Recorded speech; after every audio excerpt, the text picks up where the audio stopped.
Sobel here with another bonus episode at IT Nation Connect. Where are you? I was looking in that camera. You were looking on there. Sorry. Thanks for the reset. I got it. Without saying that. All right. When you're ready, please start to look at this camera. Dave Sobel here with another bonus episode at IT Nation Connect. I'm talking to Jared Casner, the co-founder of Blacksmith InfoSec. Jared, thanks for joining me today. Thanks for having me on.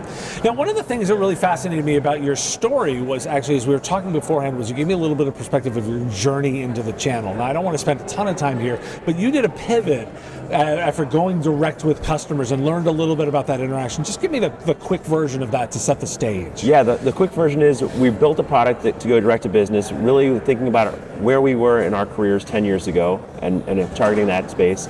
Sold it into a handful of customers, mostly former employers of ours and friends of ours, and every one of them immediately, they'd get kind of step one, got this, step two, and bring their MSP in. As soon as they brought their MSP in, the MSP started looking at the platform and saying, ooh, this is really nice.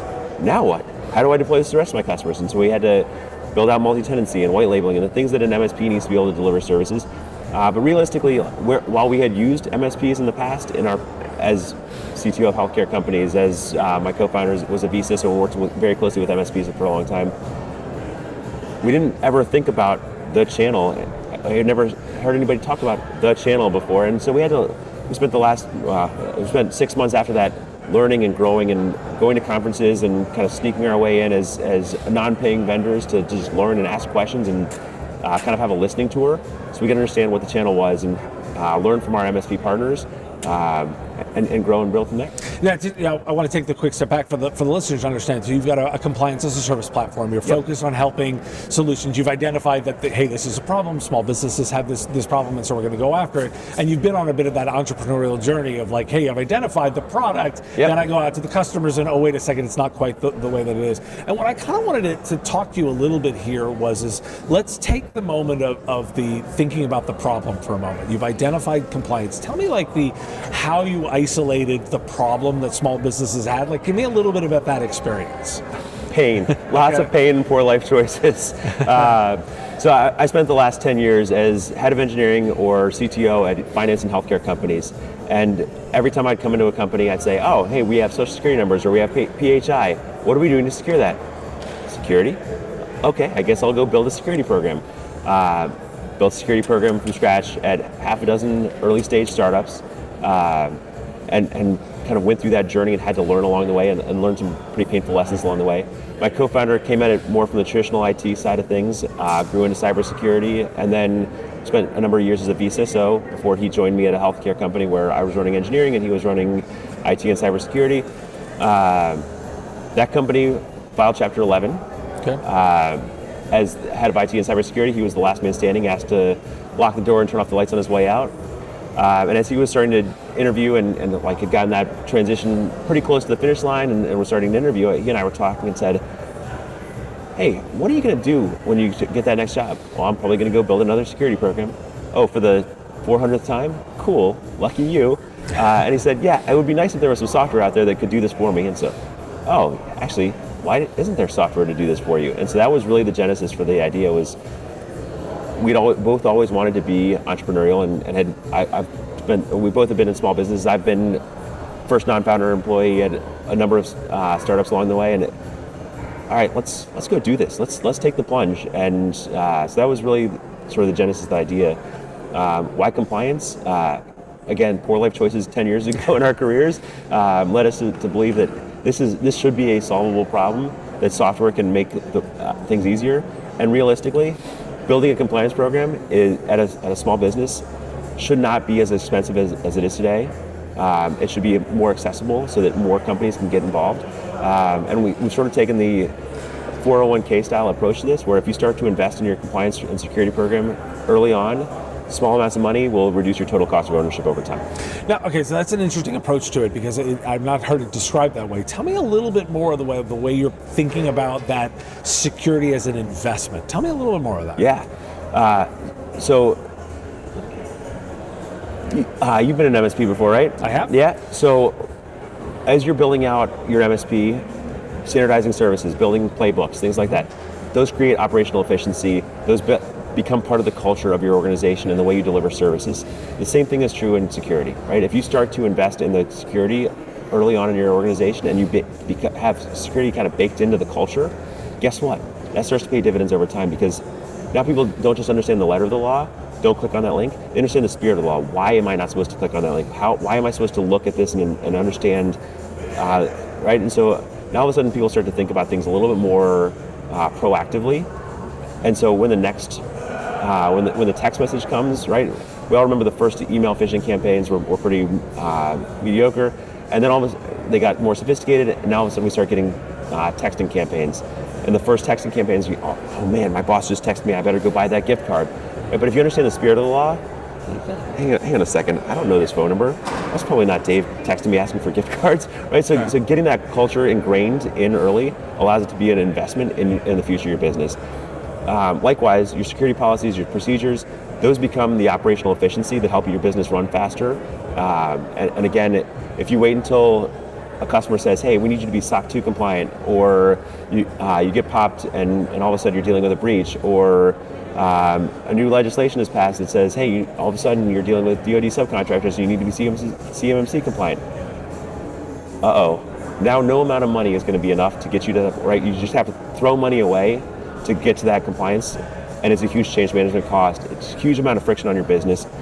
We're trying to simplify that by small steps early, allow you to make those changes over time and really make that change management a lot easier. Okay.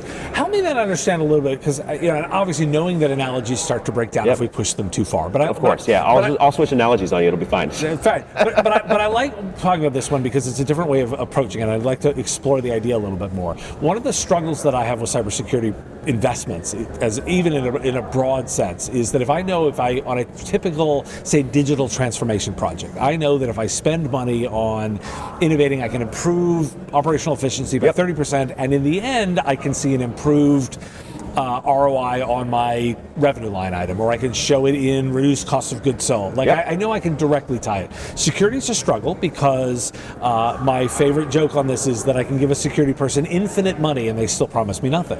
Of course, right? So I like to understand a little bit about how you're framing it.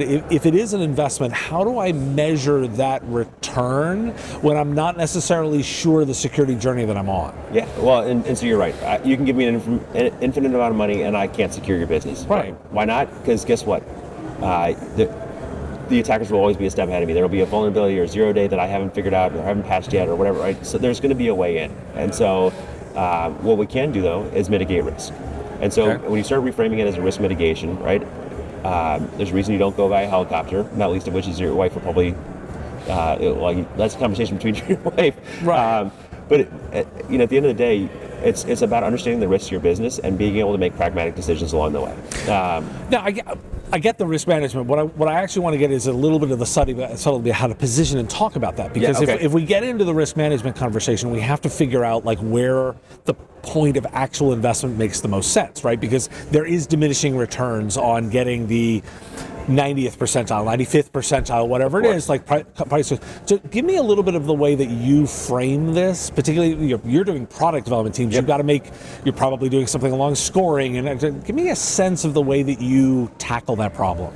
Yeah, so we sort of do it for you in some ways, right? So first of all, we're giving you the risk scores for each of the different items in our compliance roadmap. We're giving you the compliance roadmap that is, by the way, phased out, so here essentially the must-dos, the should-dos, right? And making that easier to have those conversations. And so when you get to the tier 3, tier 4 items, you can start to have a conversation with the customer like, yeah, you really should do those eventually, but it's okay to punt on those for a little while, and here's why, and let's talk about it. And more importantly, being able to, we're putting the language in there that says, here's what this risk actually means.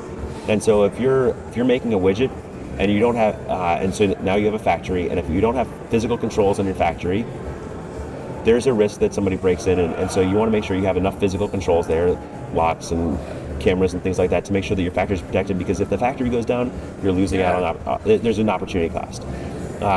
If you don't have a factory, if you don't have an office to have physical controls on, why bother with those, right? Like your Ring doorbell camera might be enough physical security for your home office to say, I don't need a whole lot more, right? Yeah. And so being able to have those pragmatic conversations, and again, it's your point. It's finding that 90th percentile and being able to have a pragmatic conversation with your customer that says, maybe you don't need to go that extra step, or at least not yet. You've hit on exactly the area I want to explore, and thank you for the example. So if I think about, and because what I want to get to is just kind of your philosophy of scoring almost, is I want to understand a little bit about the way that you're approaching that, because if I think we all want to get 100%, right? Like the ideal best way is to present this kind of information is, hey, you've achieved enough risk mitigation that makes sense. But that means different things for different people, and we want to make it achievable. We want to make it we want to make it something that they can comprehend. And those scenarios are all different. How are you thinking about that scoring to make that tangible and relevant for the right people? Yeah, and so real quickly, I'll kind of start at the something you said in the middle there, which is some people need to be 100%, right? If you're CMMC, if you want to do a SOC 2 and have a third-party auditor, you need to be at 100%. But actually, you've hit on a great example. So if you need to be those things, but by the way, there's also 100% for the small antique store, right? That needs to have some level. There's 100% that is defined differently for them. Yes. That's what I'm trying to understand. Is I want to get, and it really is like a philosophy of scoring. Yeah. Like, how are you thinking about that 100% is important to each person, but the 100% means something different? How do you think about that? Yeah, this is a great question, and this is a piece that honestly is we're still working on from a product development standpoint, right? So there's a couple different lenses to look at that, right? So there's the risk scoring itself, which is we're right now using the classic X times Y, so likelihood times impact. How likely is something to happen versus what is the impact if that happens, right? Again, I'll use that helicopter example. If Dave buys a helicopter, the likelihood of that happening, 1 out of 5, right? Very low probability that you're going to go buy a helicopter. However, if you bought a helicopter, the financial impact to your business would be pretty significant, right? So maybe it's a 1 and a 5. Okay. So it's pretty straightforward. There are other things. If you don't have MFA enforced across the board, guess what? The likelihood that somebody's going to get a phishing email and accidentally click on a link, whether they intend to or not, if they don't have MFA, the impact could be catastrophic, and so that's going to be the 5 by 5. There are some other risk scoring methods that we're looking at. The FAIR Institute has some great stuff that we're exploring and figuring out how to bring some of that in. The way that things are scored today is based on our decades of experience as BCISO and head of engineering and CTO, right? So it's the things that we've seen and the way it's actually impacted things.